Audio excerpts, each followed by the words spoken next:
duktin e shtyllës kurrizore, probleme me cervikalin, gjithkohon duke qëndruar në telefon, apo me lumbarin me shtyllën kurrizore, që patjetër në një moment të detyron që të shkosh në një fizioterapist. Pra është teknologjia, inteligjenca artificiale, kur flasim për inteligjencën artificiale, flasim për teknologjinë e sotme. Është një instrument shumë i rëndësishëm yni, është i pashmangshëm, na ndihmon në çdo sektor, pesha anon më shumë tek aspekti beneficiar, por ka dhe side effekte.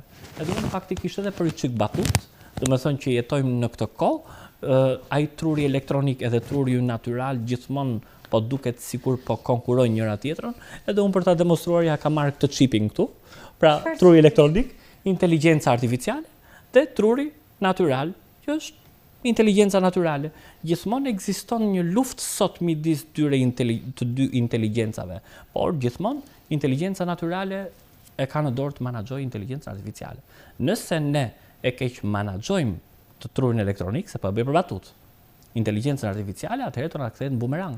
Nëse e menaxhojmë më së miri inteligjencën artificiale, atëherë ne bëjmë gjëra të mëdha. Po ne kemi në ADN ti duam gjërat e gatshme dhe të lehta dhe sa kohë na jep edhe diçka tjetër shumë bukur Anjola ke prekur, më ke pëlqyer, fakti i dembelizmit, një tjetër problem, sepse po i gjejmë gjërat gati.